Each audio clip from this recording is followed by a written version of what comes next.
Okay, I'm going to try to do this.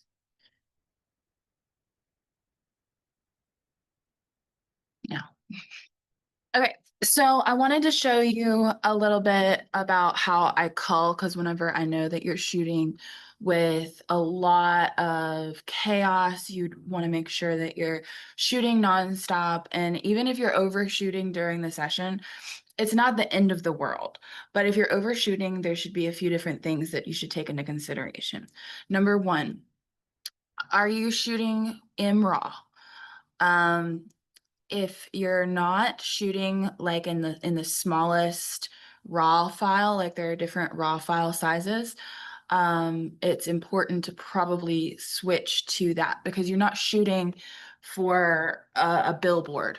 Okay, so like these images they don't need to be shot on a billboard. So that you don't need like the heaviest raw file, right? These aren't gonna be printed for commercial use. Now, if they're printed for commercial use, that's a different story.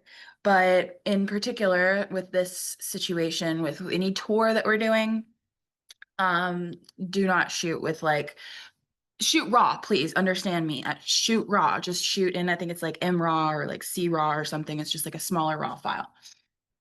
So I'm going to show you how I cull with narrative select. Um, I was looking for a culling software for a long time. I played with Aftershoot for a little while, but I couldn't really get it to run on my computer because my computer was too slow. And then I just got frustrated with it and I was just like not into it.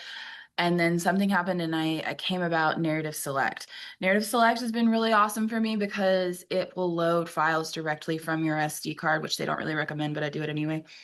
Um, it will copy and transfer files to another location after you've selected them, and it will also directly ship the files to your editing platform of choice. So like if you want it to be shipped directly to Lightroom or Lightroom CC, like you can totally do that. So I'm just going to show you really quick, just a little screen capture record situation of how I cull um, uh, files so that this is easier for you on your end whenever you've got like a million things going on and you want to make sure that you're providing the client with the best images possible, because the type of direction and anything that like my professional photography business is going is that we're investing in individual images because I'm taking a lot more time editing each individual image, and then that is what they receive. So that's why I have an hour to 2 hour Zooms with clients to go through the reveals, because we talk about different things like that. And when I have a huge amount of images, say over 200, for example, the reveals are like 3 hours long, and they're only going to be choosing like 30 images out of that anyway.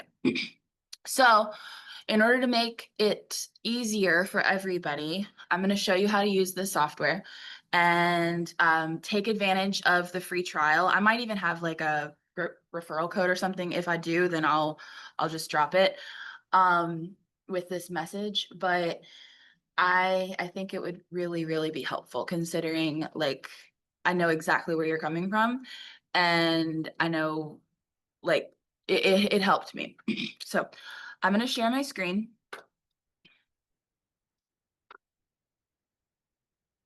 All right, so this is actually like I literally just opened Narrative Select. I'm just going to show you.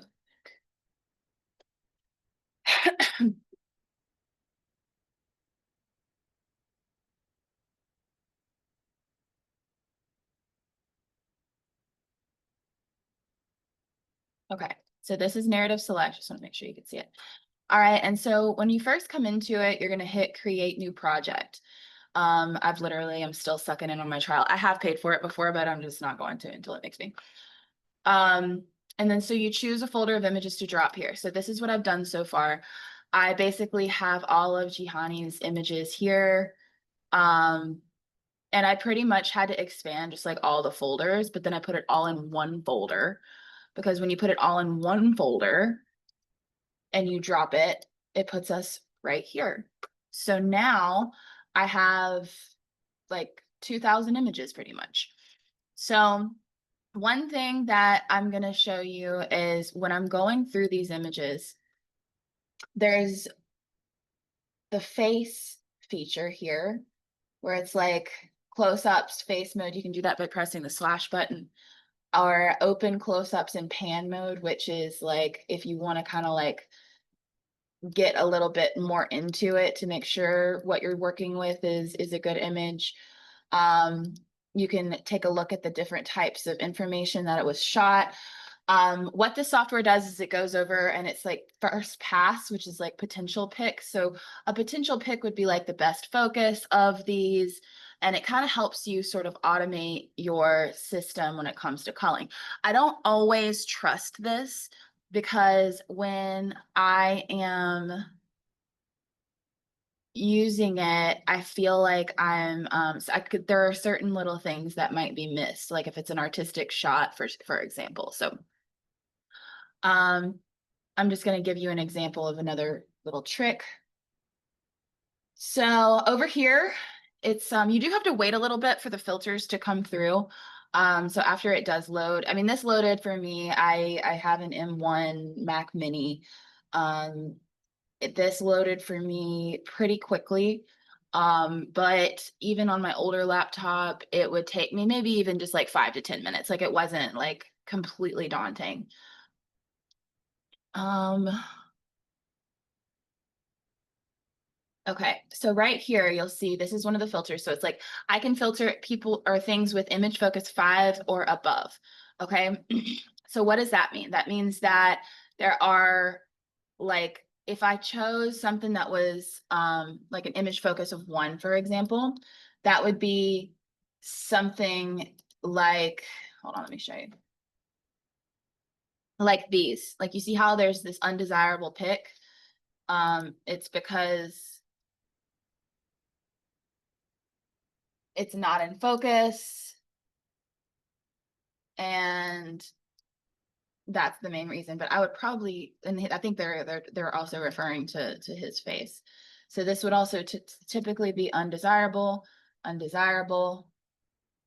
It also will rank your images in each scene.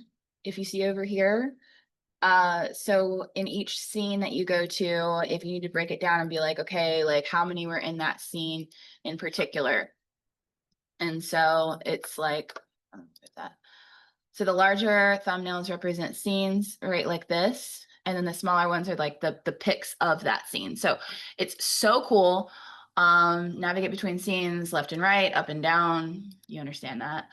And then they're ranked by their first pass rank. So the images should be near to the start of the scene. Once you found an image and rate it, hit, you just basically go to the next scene. You can also change it if you want to change the reverse capture time or anything about that. I love this software. I'm just gonna be honest with you. So anyway, going through, so say we're gonna make the best selection of the entire family in this kind of thing. See what I'm like? It's like you're basically just gonna make your selection based on this. So it's like, here's a good one. There's like 7 different images. So 1 of 24, and this is the worst. The reason why this is the worst is because it's all completely like blurry, like that one, maybe like you were moving at the time, these things happen. It's not a big deal, but it basically helps you rank each scene. So moving on, if you want to have a view of where you're looking at, the entire gallery, just a few at a time, these are also great. I don't use this particular software for my IPS. I use Evoto AI instead because it kind of automatically smooths their skin and makes them, have just a little bit of an idea of what their final image is going to look like. So anyway, I hope this helps. I definitely want to encourage anybody to use this software that they can, just because it makes a huge difference in my workflow. But anyway, I am excited that I was able to show you that, and I will talk to you later.